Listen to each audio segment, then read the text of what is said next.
All right. We got a little intro there That now. was dope.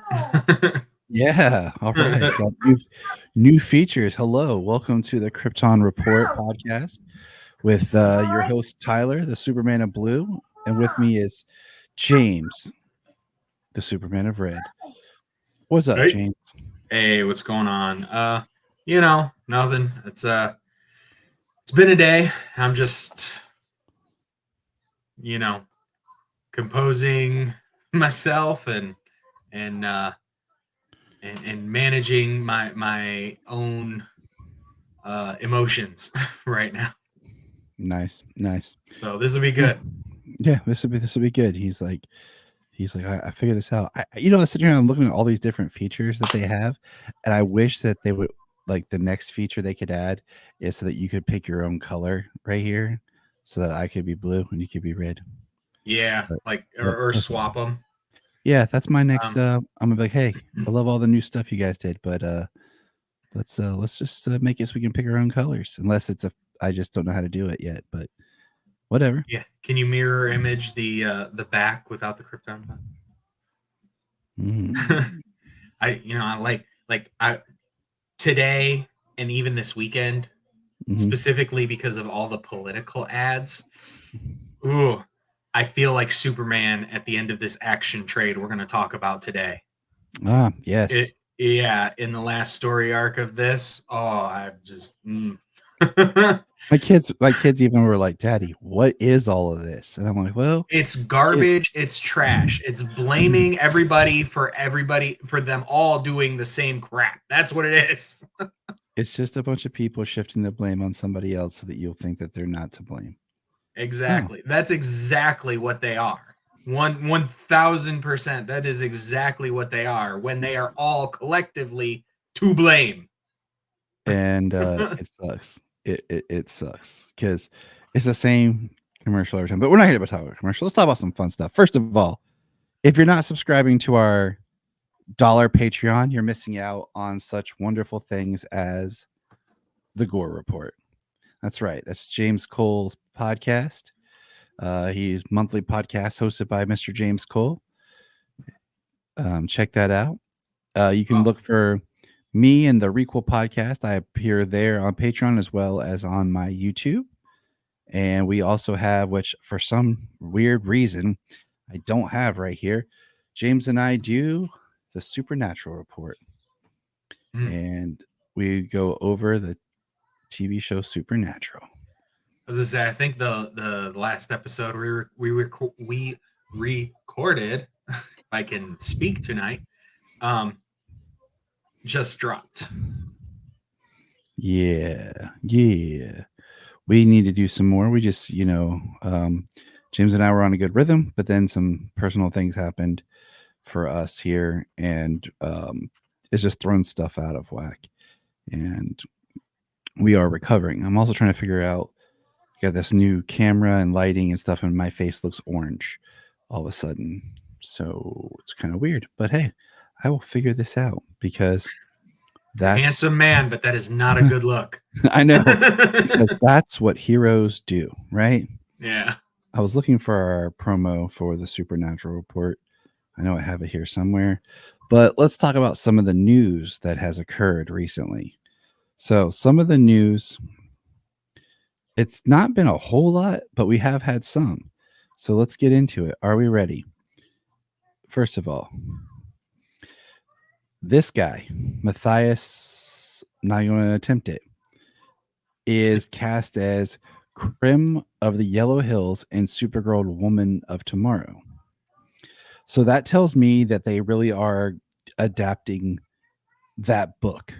Now it'll probably be, I read that book um about they were do this, and we'll review it next year. So that's cool. I mean, it's a character, it's a new character. The story was good, but it's a very interesting story to pick for your entry point for this character of Supergirl in this kind of world that is Supergirls. So, but I'm not familiar with this guy's work. So, No, yeah, I'm not familiar with his work, and I only know the character from that story. I actually haven't finished it. I only read the first two issues. I have them all, but I only read the first two issues at the time, so I actually have to complete that, um, which will be nice to read before it comes up. But yeah, definitely with the villain being Krem, and I mean, is this the title of the movie? Is it going to stay Super Girl Woman of Tomorrow? Or are they just using it as a filler title because that's the adaptation that they're pulling from, kind of like it was Superman Legacy, and then it's just Superman. I mean, you know as much as I do. All right. So Well, the more next, or less posing that as a question, you know? I mean, I'm gonna go on a limb and say that for right now, it's a good title, and I think that it's a great title. And not to jump over to what Marvel does, but they've used titles on stories that weren't really the story of the comics.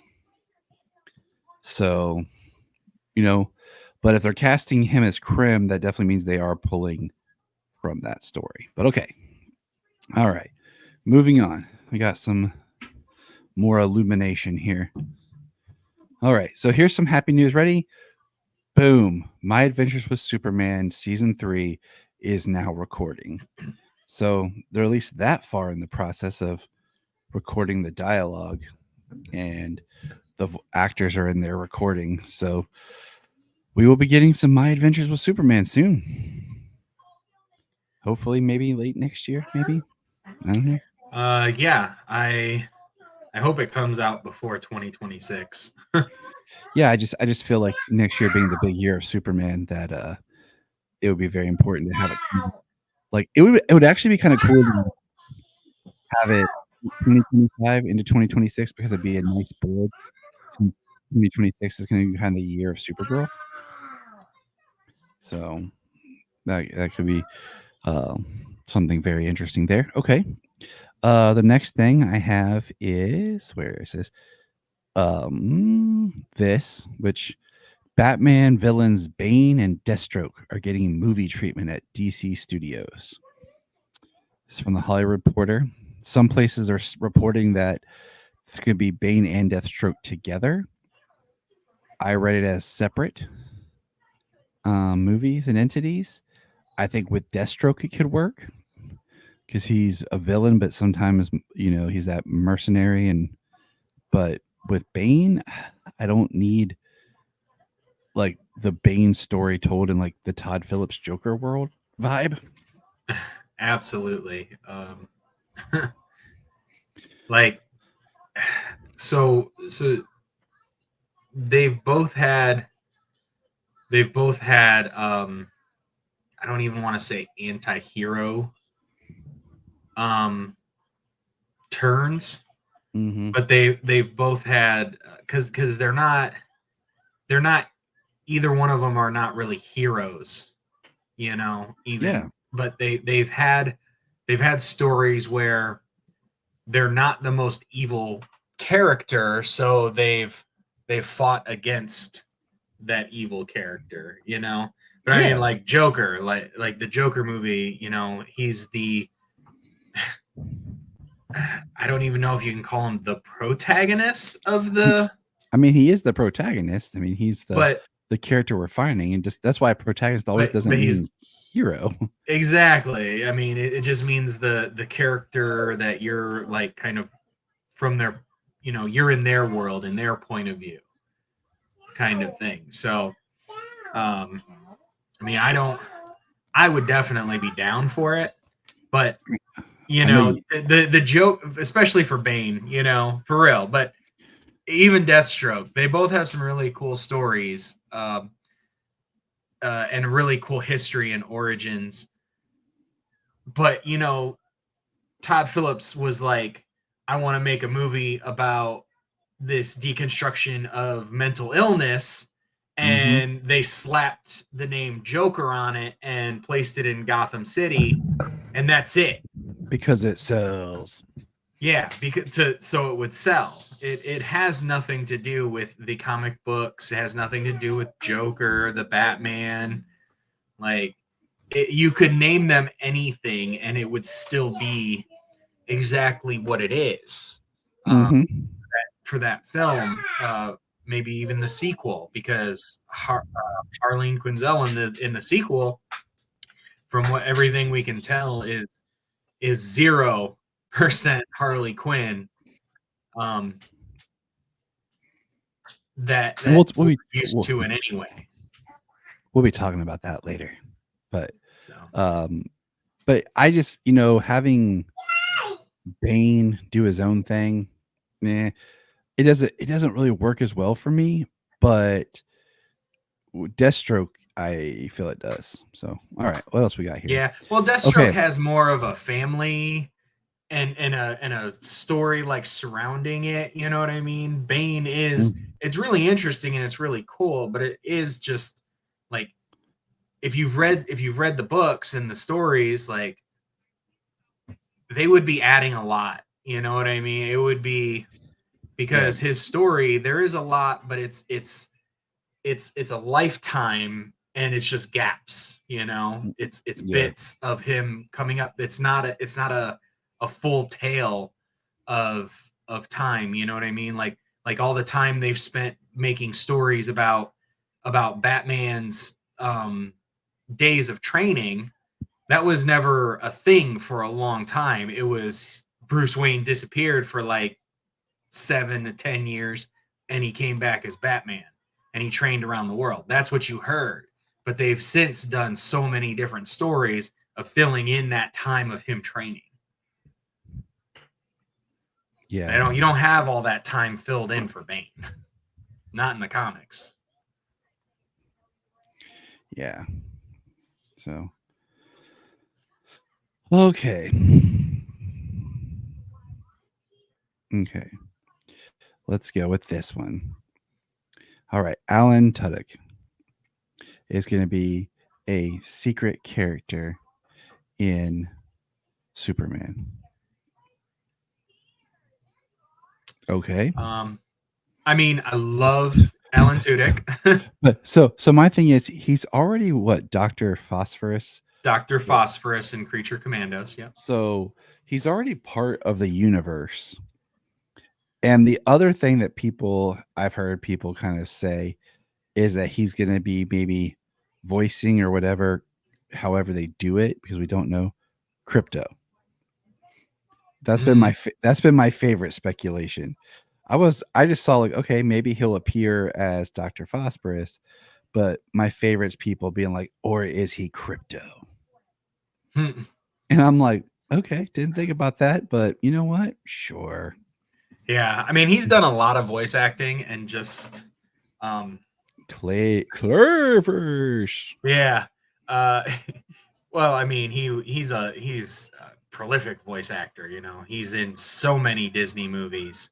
Um, I don't want to say for sure, but he might even be Hey Hey from Moana. I'm not 100% on that, but I think I He's heard that somewhere.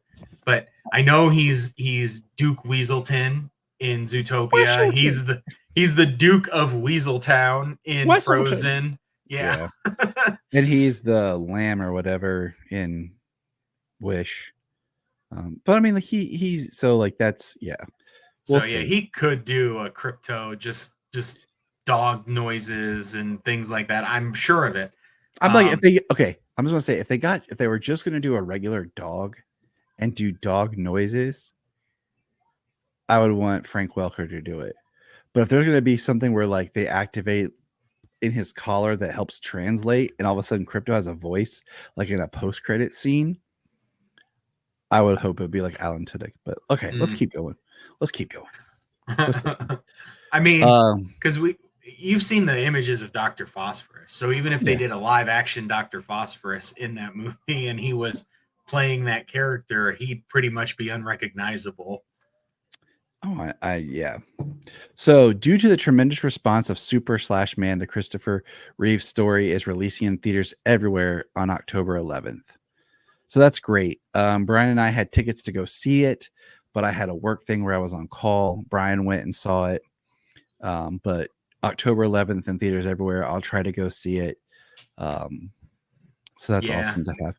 I know that our friend Zach Moore did a special episode of Always Hold On to Smallville, where he went and saw it. So that's something cool. All right, keep moving on. This we're gonna throw up real fast. Boom. We got the Sonic the Hedgehog universe crossover with the DC. There was a Mhm. 2-minute video. There's a clip here that you'll hear from Solomon talking about this. But you know what? I kind of want to the I'm cool with all of these, but I kind of wanted Tails to be Robin more than Cyborg. But I guess Cyborg makes sense. Well, But especially if you're doing it Justice League style like this. yeah, so Solomon is pumped. He loves Batman and he loves Shadow, so this is pretty much his thing. Target's releasing a whole clothing line special, so guess what? Special T-shirt that he's getting for Christmas. But the comic launches next year. I suppose it makes sense for Knuckles to be Superman, you know, punching stuff, That was my rationale too. I was like, all right, and Sonic being Flash because you gotta go fast. exactly. It makes sense. It's too on the nose. Like, okay. This just popped up. It says Millie Alcott's Supergirl will appear in another DC Studios project before Supergirl Woman of Tomorrow. Cool. It better be like a post-credit scene in Superman because that's the best way to like introduce her character.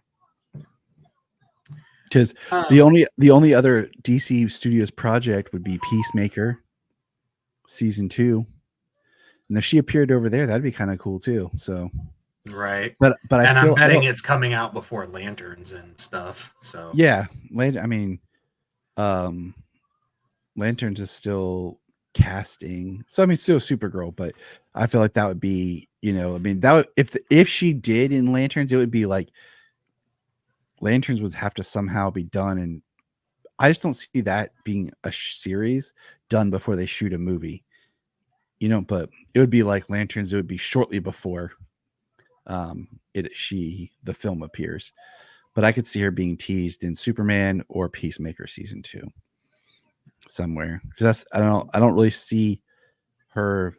She can't be in Creature Commandos, like 'cause that's done, you yeah, know. I don't see her popping up in Waller. But Waller's still that's kind of like what Peacemaker. It's kind of like a not a Season side 1.5. or yeah, or like 2.5 or something. However, they end up doing it. So Waller's still not even been filmed or made, and that's even farther out, So, but okay, all right, let's keep going here. This is cool. This is a bunch of the covers of the upcoming Superman issue. And as you can see, and I had some others, but I didn't put them on here. The DC books starting in October are going back to the new DC/old DC logo. And it has the titles of the now have the all in at the top of all their books. And I looked at what comes out this week. There's not really a whole lot of books. There's Absolute Power 4, and I think Batman that's part of the all in. But other than that, there wasn't anything else that really grabbed me that's coming out. But I'm very interested in seeing this, what they're gonna do with the Superwoman Lois here. Yeah. I just from these images, I like the look of Lois's Superwoman. It's very Kara Kent from or no, Lara Kent. Yeah, It's very Lara Kent, very Supergirl from the Flash.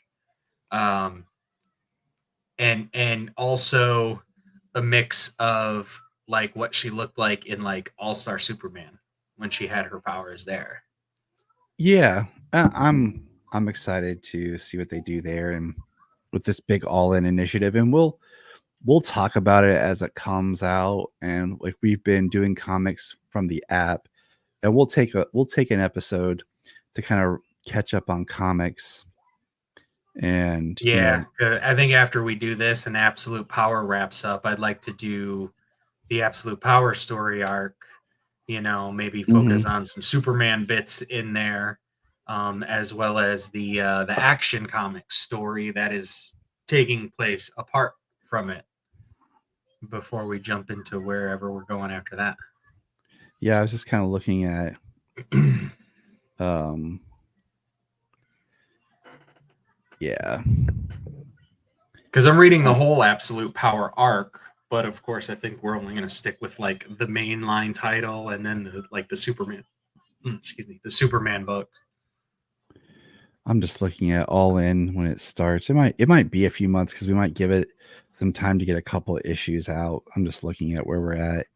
Um, Yeah, but I mean, I don't know like that. I mean, like the New 52, what we're finishing up, and then we'll the be Absolute Power before we go into All In, and then figure out how we're going to, because we're going to have Absolute Superman as well as the regular Superman books. yeah. We'll see. We'll kind of see how the books come out because our plan is to be done with the New 52 era by the end of November. Yeah. With Well, so so that's my lock screen, nice. and then because they shared the whole thing as just one shot, I've got the Absolute Superman Nice. as my background. Yeah, I like it. Well, my background is Superman 25, but with my children and my wife wearing Superman apparel posted over top of it. Nice. So, uh, my family is awesome. So the next thing is we had this guy as we close out Batman month now. Batman received a star on the Hollywood Walk of Fame.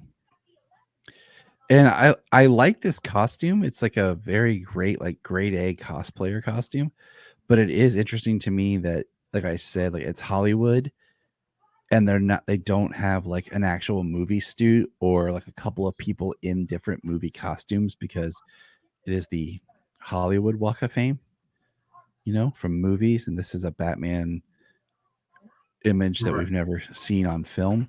But like this is an awesome suit like if you were wearing it like to a cosplay or something. And Yeah, then yeah, it's a really cool suit.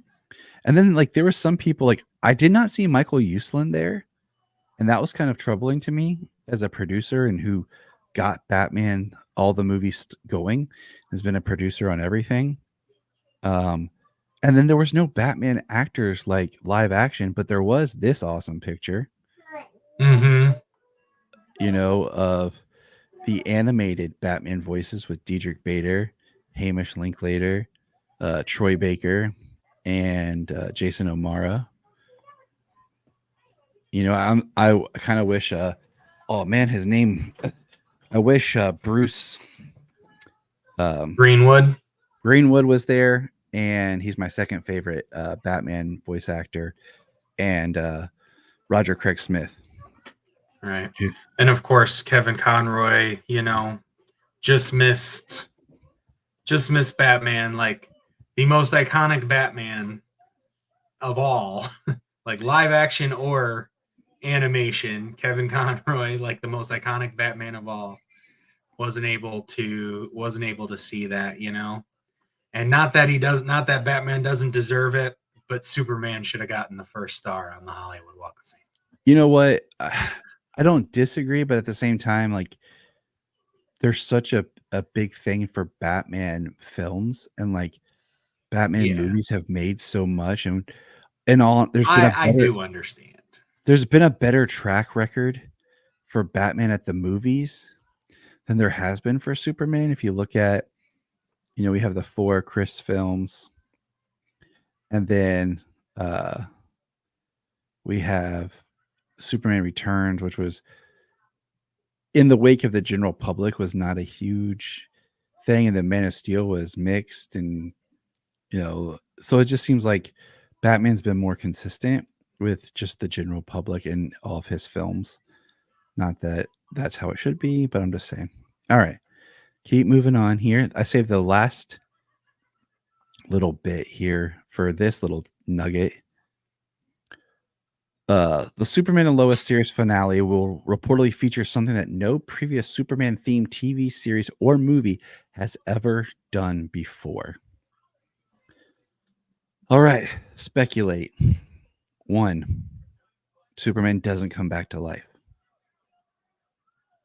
Two, Well, they do talk about that being the finale, so it's like you're not coming back the entire season because that would well, be a jip. well, I mean they have him in the season, but if they're like going to do something, that's never been done, like in TV or movie, well, there's been instances of him returning, but if they do something where he actually stays dead, that'd be Well, something that that's means he never would been have to done. stay dead for the entire season, though. But not, and they are No, talking about the series, no, the because the finale. but I mean, like if Well, he's you're dead talking throughout, about staying dead, like yeah, like as he's in, gonna die at the beginning. yeah, he's dead when the season starts, and then the idea is like they end the season with him never actually coming back, so they don't. That's like one idea I had. If No, yeah, but if he's only in flashback, if it's all mhm. Superman stuff in flashback, I just from that idea alone, I'd be very disappointed because they're not really pushing the story forward. They're pushing the story with everybody else. And that's what I'm saying. Like that's something that would be huge. Like not almost not having him in the like It current. yeah, in my opinion though, that sounds disappointing. Yeah, I mean, I'm not gonna agree. The other thing would be having him with Superboy flying or something like that. Because I feel like sometimes people say stuff like this and they're trying to think like it's something huge, and it'll be something like super small and minor. Like, Yeah. oh, okay. They'll give John and Lois powers too or something, Mm, That's yeah, and it'll be like all four of them as a super family. right. That's something that's never been done in live action. Um, I mean, you could probably think of a number of things that it could be. and that's why I'm saying like it's just such an attention grabber, but we'll see what it is. I mean, how about this, James? The whole series is something we've never seen with Superman in live action before. Superman with two children. I know, right? That's the entire series. It's for real. It's true. So I just saw that and I was like, okay, that seems like an attention grabber. But okay, so now we're going to talk about James's favorite thing in the entire world. No, not on this podcast. We're going to talk about the last episode that we will cover of Superboy for a while. We are going to talk Superboy season 1, episode 9, The Alien Solution. And then we're going to take a break from Superboy because um, we are going to be gearing up for the return of Superman and Lois. Oh, buddy. Yeah, buddy. I'm excited. I don't know if I'm emotional already. Like I'm so like thinking about taking the next day off work, but I don't think I can. I think I have court that day. No, I have court the 7th. I don't have court the next day. So, all right. October 8th. No, I think I have I court the think 7th and the 8th. All right. Well, I'll figure it out. But I think I have part of the day off on the 8th. season 1, episode 9. I might just go in late. I'll figure it out. Season 1, episode 9, The Alien Solution. A strange cloud-like alien who can take over others' bodies comes to Earth hoping to steal Superboy's body so he can add it to his collection of warriors. All right. James, I watched this episode like a weekend plus ago when we were going to record it before, and so now I'm a little fuzzy. But Okay. I remember watching it and being like, "Oh man!" And then it's like, "Yeah, I'm going to take over." And of course, he takes over Lana. Because I remember like there's an awkward like kiss between Lana and Clark like early in the episode. Yeah. There was practically Superboy and Lana making out. Yeah, And then yeah, there was I I mean, you see why there was an awkward kiss because he was like distracting her while he caught a baseball so it didn't like blast her in the back of the head. So it was one of those kind of distractions so I can do something you don't see me doing, like catching a hard baseball with my bare hand before it hits you in the back of the head. But and she just kind of it like no was big deal. That's what yeah, friends do. That's what yeah, friends he do. kissed her and then he was like, I thought you were someone else. I was, what are you talking about? You've just been hanging out with your best friend Lana this whole time. Yeah, he was an idiot, but whatever. Um, it was weird. I I know will it say, wasn't serious. but it was like I don't know, just grab my best friend, like let's make out. Like I don't know, it was weird. I mean, she's gorgeous, and he's stupid not to. But you know, Lana, like they have a very interesting relationship throughout this entire series. I'm just gonna say that it's Yeah, it's sometimes this really great friendship, and then they try to build on it more. But then they I remember like there's a bunch of like I did like the scene where there's a bunch of like I guess they were sports players or something like, and they see Lana like in trouble, and they're like, "Hey, leave her alone," and they go over to actually help her, and then it's this alien thing, and they can't. I just like that because they were like actually trying to be positive. yeah, And then we hear a little bit later, like someone tells Clark, "Yeah, man, something's up with Lana." He's like, "What?" And he goes and he takes off to save her. I like John Hames Newton, um, but some of the sadly some of the episodes and the material that he's given yeah. is not the best. So, the alien who is the being who he fights, um, with that with that choreography that needed a speed ramp at least. Yeah, yeah. Hmm. I mean, I think a 3-year-old could dodge any one of those blows because of how slow they were.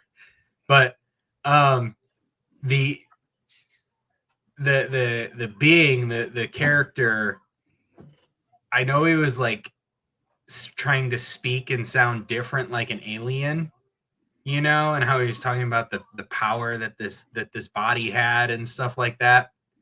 But Hmm. he was sounding very it bordered on racist Japanese.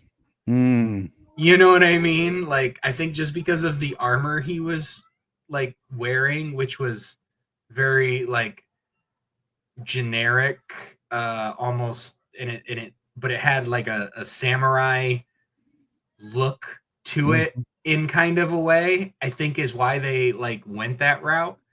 But I was like, and sometimes it was very strong, and other times like it backed off because like the cadence was different, just to sound different, like he was an alien, Hmm. like he was some sort of like just conscious being, but Hmm. yeah, it was weird. I was like, I was like, that one was I just saw it and I heard it and I was like, okay. Yeah, But I the, thought the paramedics said that Lana was dead. yeah, they did, but she was possessed by the alien. Whenever she was okay, it was weird. So I She's was like, like, she's dead, but so did the possession like revive her? Because the possession, we find out the body that he was using has been dead for years, but he could mm, still control the motor functions and everything. He kept it preserved. So I don't know. Not sure. Kind of seemed like a little gap there, like a and plot hole. it ends where it has kind of a to be continued that will be picked up later on in another episode. So, So he follows the being to his ship in space, talks to him and refuses to allow him to take over his body, and then races him back to Earth to protect Lana, because basically mhm, he decides like, well, if you're not gonna let me do this, I'm gonna go destroy Lana. And he goes to protect Lana and he inhales this being because he just looks like a mass of floating gas or something. He inhales this being and blows him into an oxygen tank and seals him up and puts him in a in a science freezer, a 250 degree or 200 negative 250-degree freezer. Mm-hmm. And that's just something that he's lucky to have around. Right? I mean, you got to be lucky to be on a university that has a science lab. Yeah. I That's did like how he chilled his bottle of water though, and he was he kept changing the channel by just blowing at the TV, hitting the right button. I mean, you got to have some fun with your powers, right? For sure. That's control, man. Being able to hit one button with a breath, change the channel. Yeah. Yeah. All right. So let's get into some comics. It's time to get into Before Truth, Volume 1. Superman. And it's so weird, okay, how here they start renumbering Superman with Volume 1, whereas in action they just kept going, you Yeah. know? And that's what made it so hard when we were trying to do this experiment. Now, I had to ask you which one it was, which one we were reading. I'm going to throw this out there for everyone listening is when we're doing action in Superman and the next week is action in Superman, but we're going to stop before the final 2 issues in each because we're going to pull those all into the final days of Superman, which will conclude be our last podcast in November as we go into December. And so the first issue out the back, we kind of talked on this. We actually did a little bit of this because, oh man, see, my app already messed up. Is the powerless issue. We talked about this is after the solar flare because I wanted to, because it kind of went into the John Romita Jr. stuff. And I wanted to kind of touch on it a little bit after we had done the Man of Tomorrow. Because I didn't realize how much Romita stayed on as artist. And that was my bad. But so the first issue of this arc technically starts with Superman in the t-shirt on an airplane. And it says Before Truth, Part 1.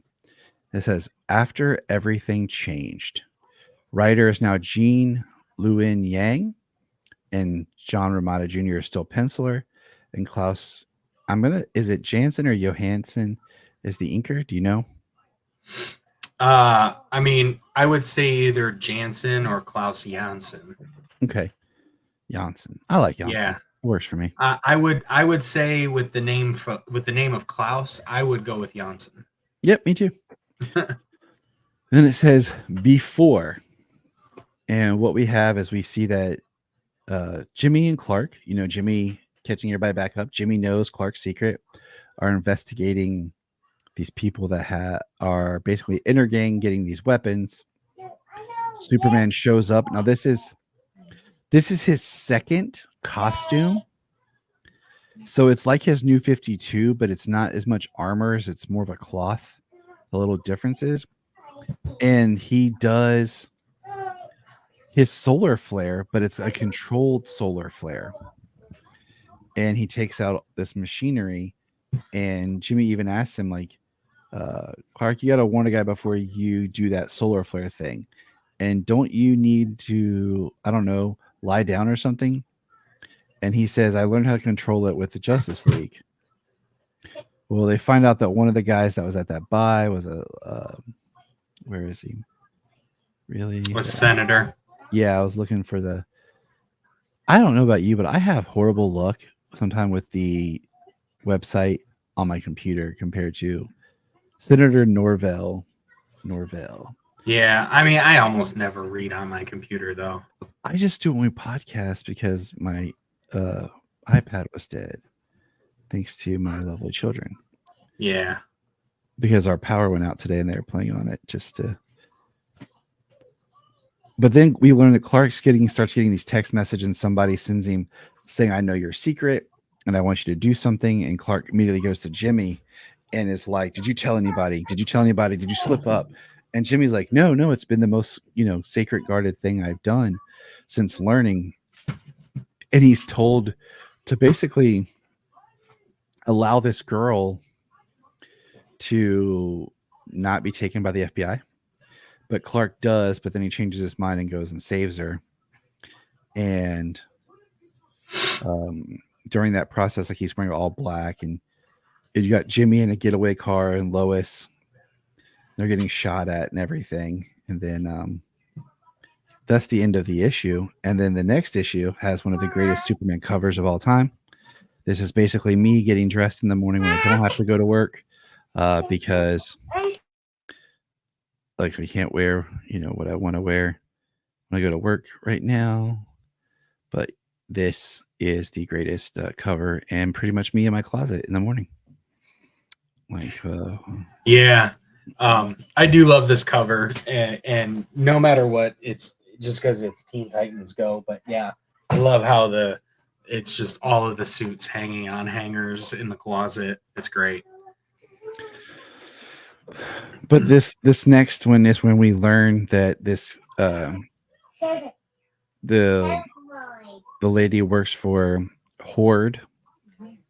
That's how I pronounce it. It's just Horde, and it was Hoarder. teased.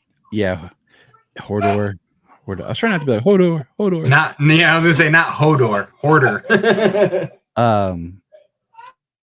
But I was like, and she sees Clark. Like, this is what I thought was interesting: is Clark's wearing jeans and a shirt that got tore up, and Lois goes up to Clark and she rips up the rest of his shirt, and it's revealed that he's Superman. And yeah, I just thought it was interesting because she sees it, and who else knows? Does Jimmy know? And now you're like, oh, this girl knows, but she's like, yeah, the person I work for is a mad genius who goes by the name of Hordor Root. And then we see Clark with his Superman like top, like just the shirt, in his jeans with like cowboy boots as they're flying the car. And then they go see Toy Man to help them get access because they need special masks to get into the Horde Central. Yeah. What were you like? What did you? Man, dang it! What is going on?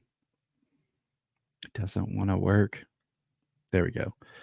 So they go to the main place with, like I said, the fake masks, and everyone who works there is basically being blackmailed into something that Hordor Root has over top of them. And he sees the hub that exposes him, and Lois sees the images back to the beginning of Action Comics. And we see that the girl kind of basically betrayed them because that's what she does, because she's being controlled. They want Superman to join Hordor. And he basically, goes full suit now with his cape that comes out of somewhere and attacks the place. And the girl helps them get out of there. What's funny is Jimmy calls her Blue because she calls him Red because of his red hair. He calls her Blue because of her blue hair. Blue and red. Sounds familiar. Yeah, it does. I do like how she's got this power to like speak programming into electronics. Yeah, she's like one. So he's like, "What are you doing?" She's like, "Talking code." I thought that was cool. But basically, we see that the Horde Root is just a node. That's not really him there, and that he's going to use this leverage over Clark all the time. So, this Superman goes solar flare again because, of course, he does, to blow up their base. But why he does that? Something comes out and basically absorbs a bunch of his energy, and then he's just laying there butt naked, as Superman does often. That's what James does. Just hangs around. So when we get to, I like to walk around my house, man. So I think it's hilarious because when we get to Before Truth Part 3, and he wakes up and Lois is laying there next to him, he's talking, and then all of a sudden it dawns on him he's naked, and they're like, we're all adults. And he's like, "Where's my clothes?" Um, She and says, "Rumor is that you're an alien, but you looked pretty human to me, impressively human." and we have a lot of like really neat tension between Clark and Lois here about, she drops the line a little bit later about how she almost fell in love and everything. And she talks about knowing what happened to Clark in Action Comics early on with like the electric chair and what Luther and her father did to him, but then actually seeing the images and how it gets to her. And they're kind of in this interesting spot where he's trying to open up and talk to her, but she's still upset with him. And then he tells her, stab him with a fork. And then Jimmy's throwing up. He feels sick to his stomach. And what we learn is that Jimmy had nanites inside of him from the latte he drank while they were there at Horde headquarters. The fork does stab Superman, and he's not healing and coming back as fast as he should. This is all part of the plan to enter this phase of the depowered Superman. Horde Root threatens Superman with exposing Clark. And my computer froze. The app froze. I need to just get my tablet. Yeah, he threatens to blackmail Clark to release his identity if he doesn't do what he says. And he says, by my calculations, it will take you just under half a second to get to me, or more accurately, my latest node. That's more than enough time to unleash your identity into cyberspace. And he wants Superman to release his solar flare to charge up um, more of these robots, more of these energy storage experts, as he calls them. And then we have Lois and Clark going out to find out where it's coming from because they're able to track the signal. And Clark has to pick Lois up and fly her. And she says, you're going to carry me like we're getting married. And he's like, either that or I can carry you by your armpits. And then there's like this awkwardness how he's carrying her. But they go to the headquarters. And basically, what you just said is he gets captured and starts solar flaring to charge those things. And then Lois basically does it. She tells him, Clark, it's Oh, done. sorry. Yeah, I thought you were. I thought we were in there. No. I flipped ahead just a little bit. Same issue, but I was Yeah, just yeah. ahead a few pages. Yeah. She's like, Clark, it's done. I did it just now and you're free. And then like we see he's got nothing on you now. They don't have anything on you anymore. You're free. We see a panel of the Justice League and Batman's like, and then, Clark breaks out and starts going. And he starts yelling at Lois, do you even get what you've done? She said, I did it to save you. I'm just one person. You can't risk dozens of lives for just me. Tell me you wouldn't have done the same. And says, I was wrong, Lois. It was better when you weren't part of both my lives. And he leaves. And then Before Truth Part 4 starts with like a version of the Royal Flush Gang that attack Clark Kent on the side of the street. And I feel like this is where the comic gets really interesting because if we could have juxtaposed reading this with Truth later that Bendis writes when Clark reveals who he is, the two ideas of what would happen if Clark Kent was revealed to be Superman is a very interesting thought because we even have a police officer who's like supposed to arrest him. And then Livewire shows up at the Daily Planet and has Lombard, and more villains are showing up. We see Lois arguing with Sam Lane. And she's like, Clark is a friend. And we have all these characters like Atomic Skull, Croc. And then we see the rest of the daily troop. Perry are all tied up. And it's what's his face? I'm looking for it. He says, uh, everyone on board was killed. He says, Clark, remember me? I used to work here. I brought your mail every day. We used to joke around about the monarchs, remember? He's like, yeah, Dylan, right? Let's end this peacefully right now. He says, 2 months ago, Titano threw a subway train halfway across the city. Everyone on board was killed, including my wife. I was wrecked and couldn't hold on to my job. It all seemed so random until earlier tonight when I found out you were Superman. My wife died because of you. So, of course, he's attacking. Perry gets shot. Um, and then So Perry, go ahead. the curious thing I have about this character, because obviously he's just grieving and blaming him, but did he blame Superman for what happened before he knew it was Clark? And then now, just because he knows that it's Clark, like Titano has no idea it's Clark. She was on a random train, you know what I mean? Like grief will make you do a lot of things, but I'm just curious with that character, like is he blaming Clark because he knew Clark and that's the only Mm-hmm. reason? Or like did he blame Superman for what had happened? Because if he blames Superman for what happened, then you can see why he would go after Clark the way he does. Mm-hmm. But if he didn't blame Superman and then he all of a sudden started blaming Clark because he talked to this guy at work, Titano wasn't going after Superman because he was Clark or any other reason like that.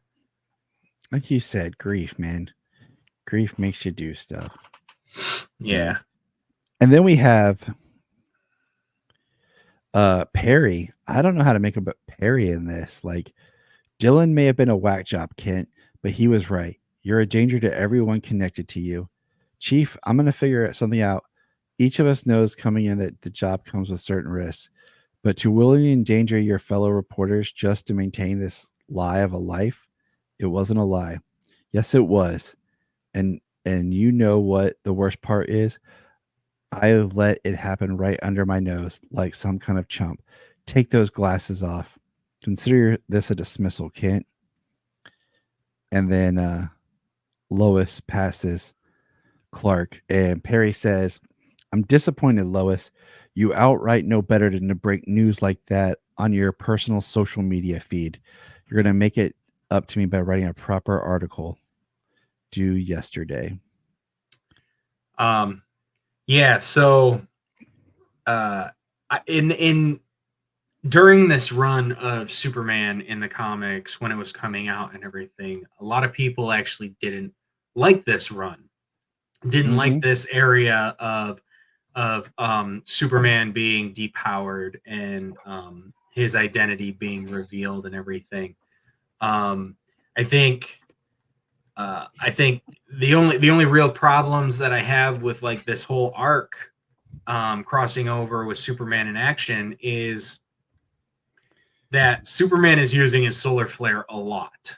Yeah. I understand the testing, but just like kind of using it as the resort to go to, you know what I mean? The couple of times he does, I'm like, he's using that very destructive power, also weakening himself like in the middle of danger, like very often.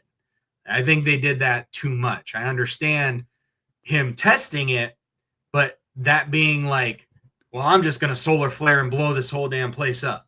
Yeah. You know what I mean? Like that's that the way that he keeps kind of doing it over and over again was a little ridiculous. And then Perry's characterization, um, uh, calling it a lie of a life. Later on in I think in the action book he says pretending pretending to be one of us or pretending to be human or something like that. Like it's a very it's not it doesn't seem like the Perry White that we've ever had. I've And said before. certainly not the Perry White that we get like you said in the Bendis reveal, he walked in and revealed who he was, and Perry went and gave him a hug. Yeah. And You that's know what what I we would, mean? because that's what we would want. You know, that's what we would want. I Uh, understand the you can't work here kind of thing.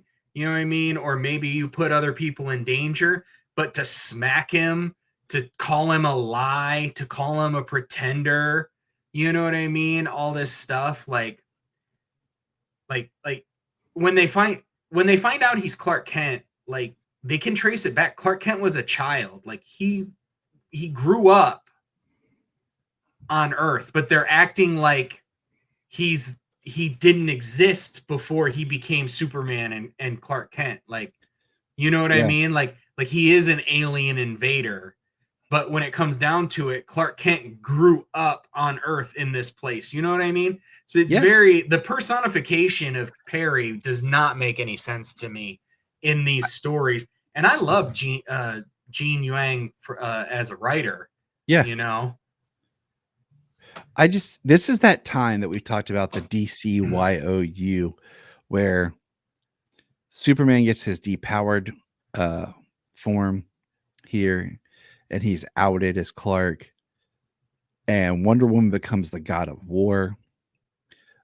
Batman, Bruce has his whole like disappearance, and Jim Gordon takes over, and like that big bat robot, the super heavy run, mm-hmm. and the Flash, his suit looks a little bit more like the TV show where it was all red with the red symbol behind and everything, which was actually some good Flash writing, actually, um, by Robert Venditti, if I remember correctly.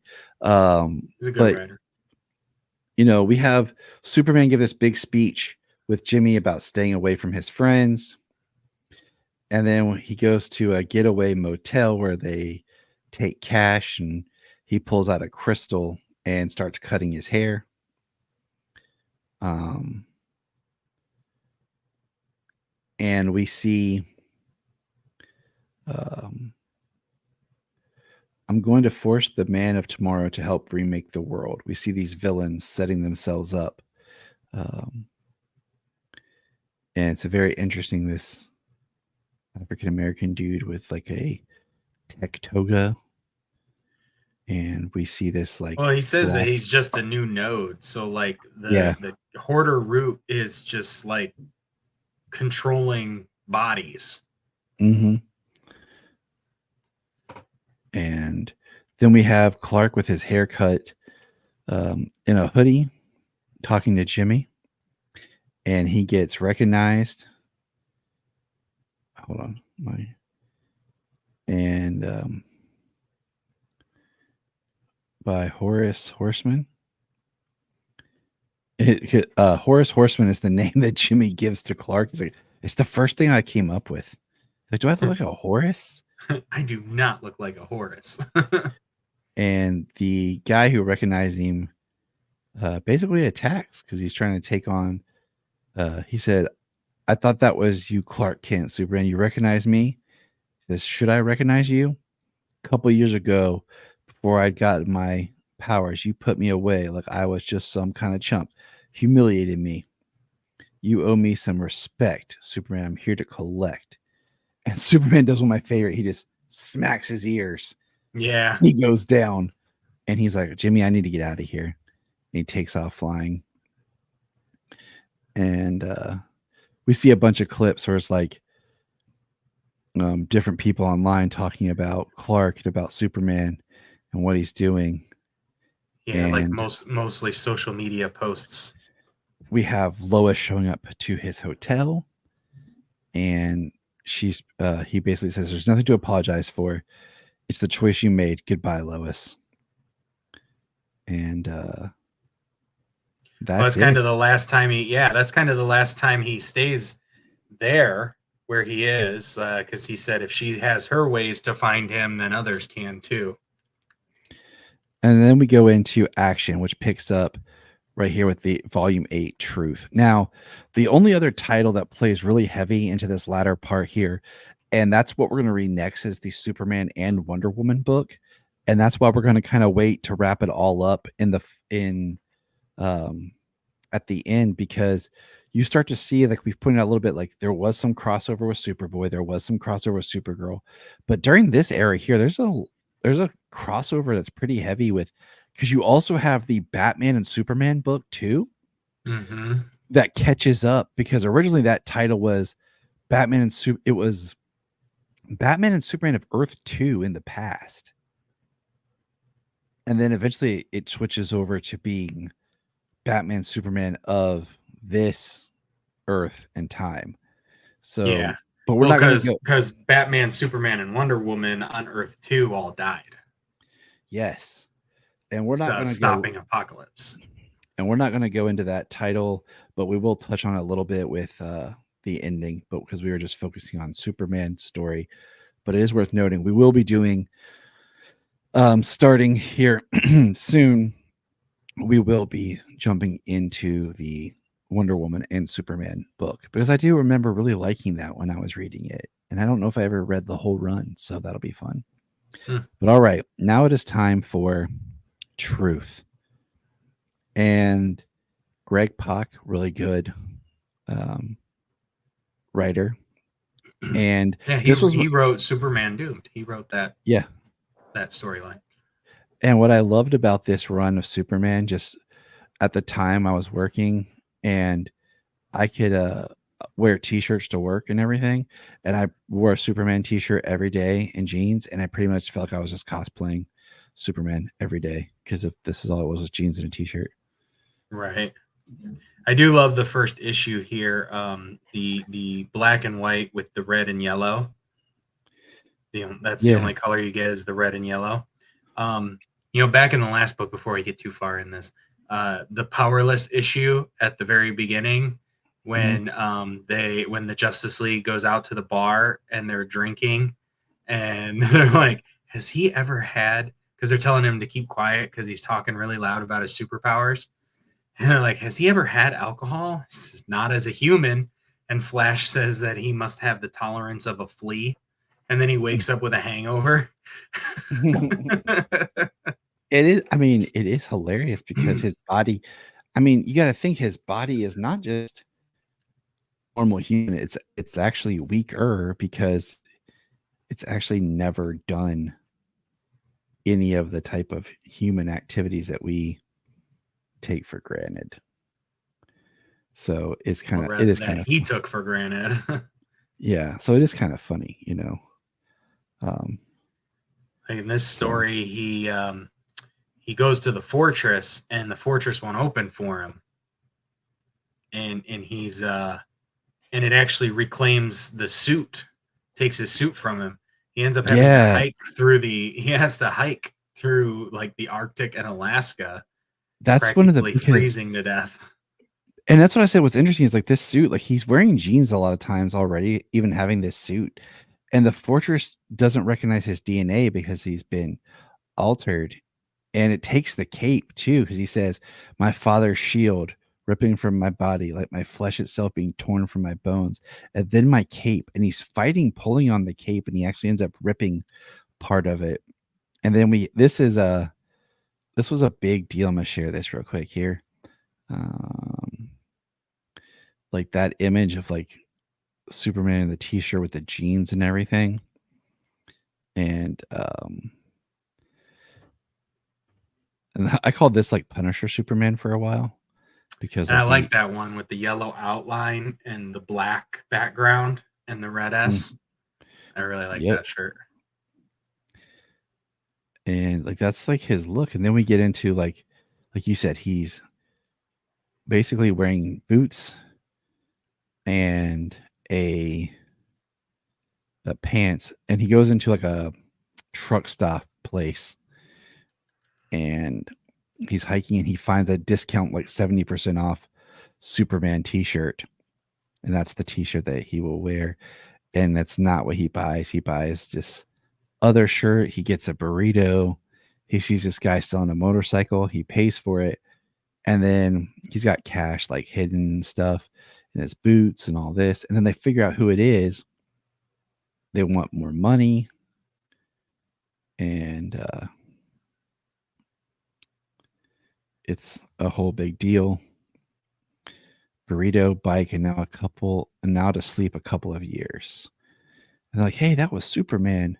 Did you know that? And they're like, hey, we want 2,000. And they're gonna jump him, which doesn't make any sense to me. But I'm not an idiot. So they hit him with a pipe, and he's wearing his "Eat Your Greens" T-shirt, and it's so weird seeing him like with his head shaved and everything.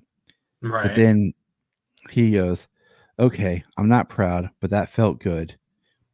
And another character says, "You really are Superman, aren't you?" And the last shot is him on the motorcycle with the T-shirt, and it says, "Hell yeah." So that feels a little interesting Drawing when on we his inner kite man. yeah, and we see him basically traveling around, experiencing things. Um, rocking his T-shirt. Yeah, it says whole new world. 1,000 reporters, cops, supervillains, and secret agents are probably hunting me down this very instant. And I can't just fly home and fix everything in a split second any longer. So for the first time in a long time, I have to take my time. Feeling my first actual caffeine rush, getting legitimately hungry and having the best lunch ever every time I sit down to eat. Staying inside when it's raining cuz man, it's cold outside. Simple pleasures, I could get used to them, but I know it can't last. It is a very interesting dynamic, and I feel like that's part of this story that maybe is not explored enough here in Superman, and maybe it's touched on a little bit more. But I just feel like that's a very strong right that page in itself right there really sets us up for what this Superman is right now. And Well, do cuz like we've seen and heard read stories in the past where like he doesn't necessarily have to eat. right. He is sustained by the sun, but he enjoys eating. He likes eating food. Um, but he's never had he's never had hunger pains. He's never been hungry and how it satisfies your body when you eat. So for Mhm. him, it's like eating real food for the first time. Mhm. Okay. And it's kind of interesting because we're in a way we are beginning this arc and ending this arc with a Superman who is depowered. Like he's not full power, and there's still some cool things to come. But so he goes, he's back in Metropolis. Why does he go back to Metropolis? That's an interesting question. Um, but we see like these police are out there, riot gear and everything, and um, we see Jimmy, and Jimmy brings him in, and we stand with Superman. The Block is throwing a party, and it's all for him.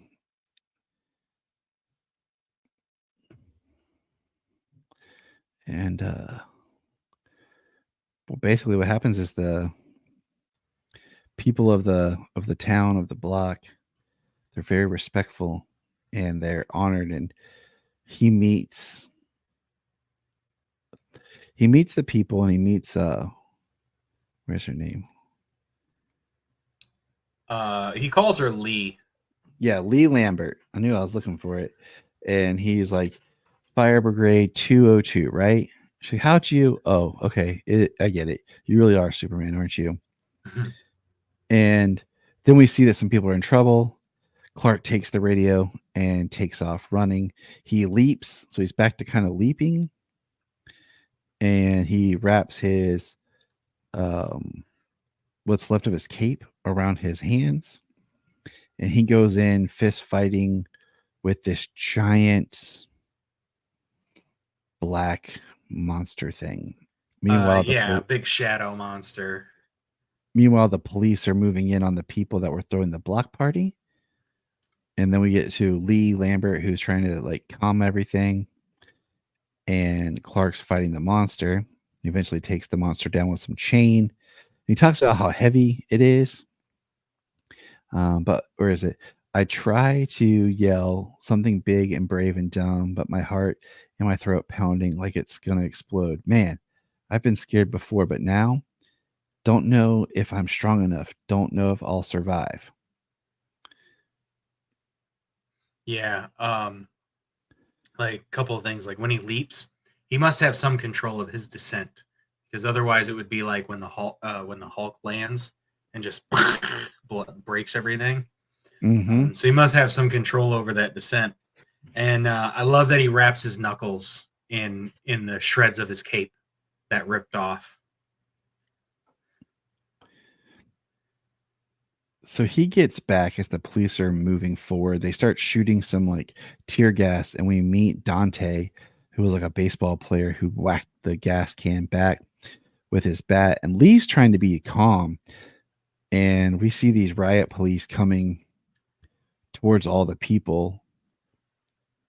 And then Superman shows up and he throws the chain from the Yeah, throws anchor. an yeah, yeah, throws an anchor chain. And Lee's telling everybody to sit down, and Superman says, I'm so damn tired. I can barely lift the chains. I can't clap my hands and make it all blow away. I can't fight for them, but I can stand with them. So he stands and he has the chains around him. And we have this officer up in his face. And then the Metro SWAT show up. The specialized Metro SWAT. Which we find out with a bunch of unauthorized weaponry. And they just start beating the crap out of Superman as he stands there and takes it. And then Jimmy's getting pictures. They start to come after Dante and Lee, and um, we see Jimmy like basically this shot of Jimmy. He's just kind of like, oh no, and Superman loses it and punches the cop in the face, hardcore in the face, Yeah. and like he's lost it. And I kind Uh, of go ahead. I was gonna say, so like reading this issue, like this Binghamton, he's he's horrible. Like Yes. everybody's sitting down. I mean, this is the stuff like we see on the news, and the thing that people fear, cops doing what they want, kind of a thing, um beating on people who are not fighting back, doing things like that, attacking a crowd of people. And that's kind of what we get here is all of that, and they attack a crowd of people, and that's why Superman loses it and hits people, and then hits the officer in the face. If you're reading this like issue by issue, you'd be like, oh man, Superman just like messed up. You know what I mean? Like Hmm. justifiable why they're like arrest Superman, da da da da da. But then we're gonna get into the next issue. And part of me wonders if I don't like if they were like, okay, that was great, but we have to do this because that was too real. Um, because like you look at the old action comics, how Superman took on real world problems and things, and they're like, okay, that was great, but we can't have Superman do this. We have to take it up and into the fantastical because the right off the bat we see him feeling bad. He punched him when almost didn't hold back, but we see that that officer is a shadow monster. And Yeah, and starts attacking the other officers mhm, and the civilians. and Dante, and then just attacks uh Superman. And so now it stabs Lee in the arm, and Superman like lets go and starts, beating it. And then the police join in and help. Then of course the mayor gets involved and sees what's going on and asks Mr. Kent to come into her office. And Yeah. then What Superman, good. I was gonna say right here at this part, when I like how they tackle Superman off, and then the rest of the police kind of open fire. on the monster, and then yeah, we go to the mayor, but they are seeing that Jimmy Olsen's shots are being instantly uploaded to the internet to his website. So they get to see everything that's going on, which, like you said, it kind of like pulls it back because it was like very real. But I love that because I loved the way the story was told here because it's giving you this real time what's happening. You know what I mean? It's not an edited for TV, spot to twist and Mm-hmm. make you think something by taking an excerpt and saying this about it, Mm-hmm. instead of what it actually meant in the entire thing. And that's kind of like how this is.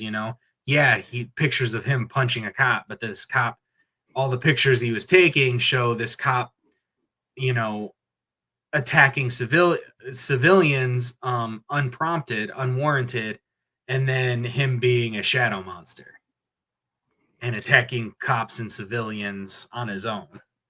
Mm-hmm. And it's a what do you call it? It's kind of what was needed because Clark, like I said, gets called from the mayor, and then he wraps Lee's wound with part of his cape. He gives her a part of his cape. Jimmy and Clark get back to their apartment, and it's been And Jimmy busted. gets And a shot of it. I like it. Uh, go home, alien. They broke everything, but Clark finds one picture that he takes with him, and he sees all the people from the block party of the neighborhood and says, "You're all Superman now." And Dante's like, "Damn straight." And Clark looks a little rough, like he's got, his eyes swollen. And the picture we saw was him and his parents. And I think this storyline lends itself better that the Kents are dead because we don't have that tension or fear, like, oh man, what's going to happen to the Kents? But he goes to City Hall, meets with the mayor, and basically the mayor is a shadow monster. well, the mayor is Wrath, like the Yeah. person behind it, Um, behind the shadow monsters. and we have this a lot of Superman punching. And we learn she's like, I am Wrath. And he's like, okay. But then there's shadow monsters spreading out all over the neighborhood. We see Dante wearing a Superman t-shirt and they're fighting. Oh, it's not like zombies, but it's, you know, kind of these shadow monsters. Lee gets all of a sudden from her arm, it starts to grow and she's kind of being taken over, but yet she's controlling it. Um, Yeah, as we go, she's Wrath, so we find out like she's kind of like feeding on rage. So like the shadow monsters like bring out all your anger and rage, and it in turn makes her stronger. mhm. So we get a lot of that from Superman's point of view, all the anger that he's feeling, all the anger that he's been feeling uh, around. I mean, probably around because of the shadow monsters, but towards people, like especially attacking a bunch of unarmed civilians. And my thing is, um, I wonder if she was being set up to be a character to be used more often. Like we were gonna have her appear in other stories, but just didn't get there. You know, um, so I don't know because of just how they. I don't know. I don't know. I'm just saying, but it is what it is. You know. Yeah. I mean, it's hard to say what their ideas might have been, where the story was to go. Um, I mean, I think from a writer standpoint, you kind of have you kind of want to write for a complete story, a beginning, middle, and an end. But also editorial has to kind of get in there because it is a serialized story that doesn't ultimately have an end, Yeah. you know? And I wonder with this story, like if he was really working on doing something real and serious, and then they were like, "Hey, we can't do this right now." Um, because I feel like sometimes that's what happens in comics. You feel like they're really doing something important and like really deep, and then they pull back or something, and then it ends Right. up being like, "Oh, okay, Well, that's what they did." Okay, right. Well, I mean, I'm not sure like if it's because they're doing something real and then they pull back, or if it's we want to inject something real in here, give you something to like latch onto and care about in this story and about this character, and then continue telling you this fantastical story that we have in mind, like the police brutality, and then Superman protecting um, immigrants and stuff like that from racist and you know I don't know, nationalists. no, I mean I think I just kind of go back to like what Action Comics and it was set up and how it like dealt with the original troubles of people. But Oh it yeah, I still was mean the original, the first time Superman shows up, he beats a wife beater. that's the best. Yeah. And then we find out that Wrath, um, uh, oh no, we see her like go into like this puzzle room of like, and it's like mirrors and doors, and we'll find out more about her in a moment. But we have Blind Justice Part One, where we have, which kind of shows us what Superman's up to. As we get him stopping a shipwreck, we see him fighting with Batman, being the Super Heavy, which is the Gotham City Police Department. We see him sitting there listening to people argue and fight. And where is it? Maybe I could, if your handwriting wasn't so jacked up, why don't you try coming in not hung over once in a while? Who the hell do you think you are? Seriously, put a little effort into it. Maybe then I'll help you your damn tips. And Clark gets up as this short order cook, diner guy attacks this waitress. Um, Yeah, he has he says his Wayne Tech light refractor I'm wearing distorts my face just enough to keep me from being recognized. which I love. And he gets up and he gives her a big tip as he leaves. We see he's got this like camper shed fortress that he's set up for himself. And we see little things of like the clips of what's going on around, and we see that they've looks like they've dug up his parents' graves. And then Toyman shows up, and when Toyman He's shows going up, he's going by the name Archie Clayton. yeah, Clark basically says you screwed up, and then he blows up his brand new hideout that he just established. And that's where I'm like, with the way that this is kind of going concurrent with Batman, Superman, and Superman Wonder Woman, I'm like, do we see any of that in those books? Because that was a really cool setup to just all of a sudden like done. And he's like, goodbye, hero. And then we're back to the street, Clinton Street, Metropolis, Clark Kent's old neighborhood. We see that he's got a job driving a truck because it's part of his plan. Archie does. And he's getting in to the technology. And what he finds is where the Horde Root have been, or Hordor, not Horde Root, geez, have been taking people with powers and experimenting on them. And he rips off his shirt, revealing his Superman t-shirt and jeans, and then just starts busting up, saving the people who are like been beaten, torn apart, part machine. Well, they have like a child, a young girl, um, in a stockade.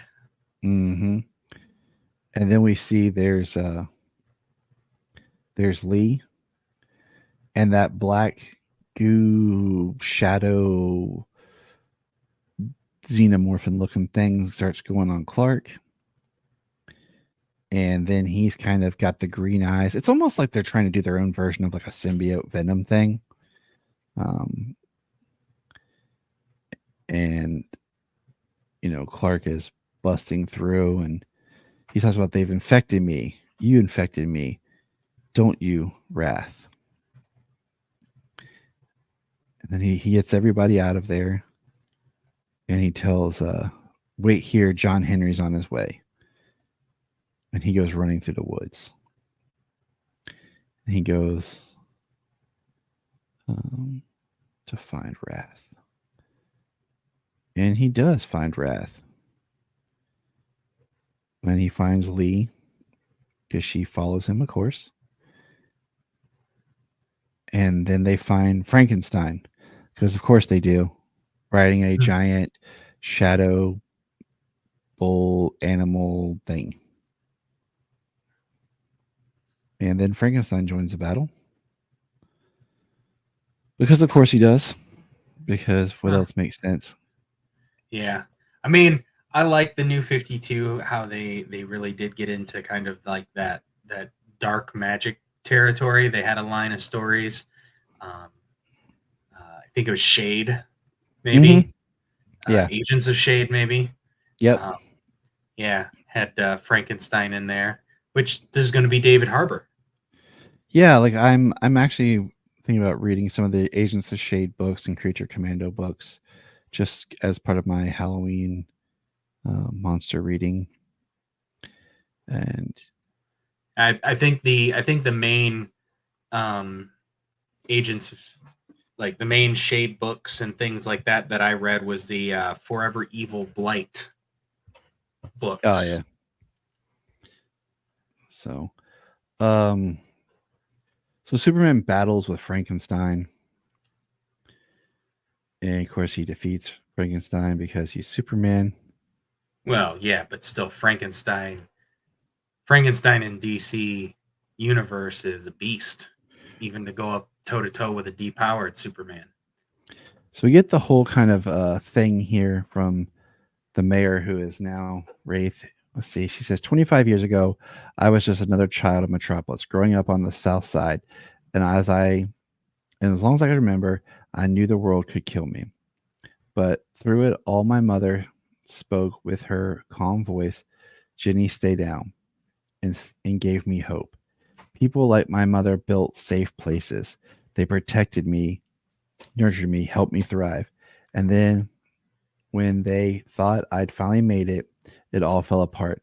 I had flown through law school, landed in the best job at the DA's office. Southside girls, Southside girl made good. But when Brainiac collected the city, I couldn't do a single damn thing to stop him from killing 6,309 people, including my mother. That was your job, Superman. And then when I became mayor, I dreamed of working with you, that smiling protector in red and blue. But instead, just a few years later, I got the Doomsday Superman, covered in spikes, radiating killing mist, taking on Brainiac when he returned, but threatening to completely destroy my beautiful city all the way. We should have seen it from the beginning, you and all your kind, an invading alien force, each more dangerous and inhuman than the last. But then we learn that she got this power from Vandal Savage, that he brought this into her. And take it away, James. Um, yes, I took his gift. I learned how to turn my righteous anger into power, and there's no need for you, Superman. Um, so basically, Superman, he kind of, he says he understands. He dives into the shadows, um, and he's he eventually tries to save everybody by taking in all of the shadow.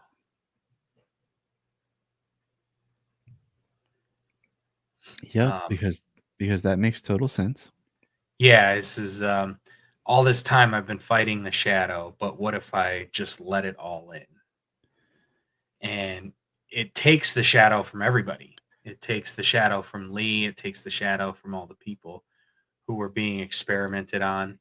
Um, and she says, "It's gone." He says, "Good. Oh God, Clark, are you? I'm perfectly. Goodbye." And he disappears into the shadow. Um, then he kind of comes back out, and like they're dropping bombs onto the shadow. But he uses the shadow to stop the bombs from like blowing up and causing like all this collateral damage. And then, right when he's sitting there, prominent with the shadow, Vandal Savage opens the box and takes it all back. And um, and he says, "I'm the only one who's going to save this world." And Yeah, then he you just says. and it says, Somebody says, "Oh, thank God," and he says, "No, thank Vandal Savage. I'm the only one who's going to save this world." and Clark's just like, "It's just me again." He's talking to Lee. Maybe you should be grateful. And she's like, "I like my Superman the way he is." And that's the end of the book. And I mean, there's a lot of great covers at this time because they did a lot of like the alternate covers. Yeah. Um, I wonder if this book, because I know earlier in the New 52 we had Trinity War and everything, and we mhm. had Pandora. Like, is Yeah, this shadow like Pandora's box, it or is. It is just interesting that just a random box that Vandal Savage has come across in his millennia's on Earth? well, Pandora's box was actually a skull that opened a portal to Earth 3. Oh yeah, that is right. And I like Trinity War, and that was the Forever Evil.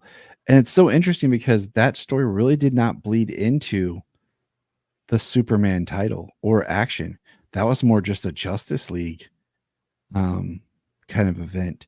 The only thing it bled into were the point issues. We talked about that where the like what 23.1, point 2, point Yeah, 3. they did Uh, say something about how Superman had killed Dr. Light in one part of the story, because that's when Atomica stabbed him in the brain with a piece of kryptonite because she was shrunk down inside of his body, inside of his head, and set off his heat vision. so, but all right, man, we did it. We have one volume left from Action and Superman, and we'll finish the New 52. And it's been an interesting, and we'll kind of compare it as we get back to there. But that is all from us today. Thank you for joining the Krypton Report. Check us out on YouTube as we're putting more YouTube concert content out. Also, check us out on Saturday mornings as we do Saturday mornings with Superman. Either 8:30 or 9:30 Eastern time. Watch along. We live stream Superman the Animated Series on our YouTube and Facebook now that X is being a pain. Um, and then, like I said, there's our Krypton Report that we do, the Supernatural Report on the Krypton Report Patreon. And James, my co-host, is awesome, and he'll be having a new episode of the Gore Report coming for you in October. And Yes. you'll have to check that out to actually hear it and enjoy it. But let us send us an email, kryptonreport.com. Check the show notes for our link tree. You can find everything Krypton Report there and let us know what you think of the show, any ideas. And if you ever want to be on the Krypton Report, let us know. Yes, please do. $1 Patreon, bunch of extra shows, bunch of extra listening. And it just helps It's a us. lot of fun. It helps us expand and do more. So, but all right, let's check this out. This new feature. Let's see how it works.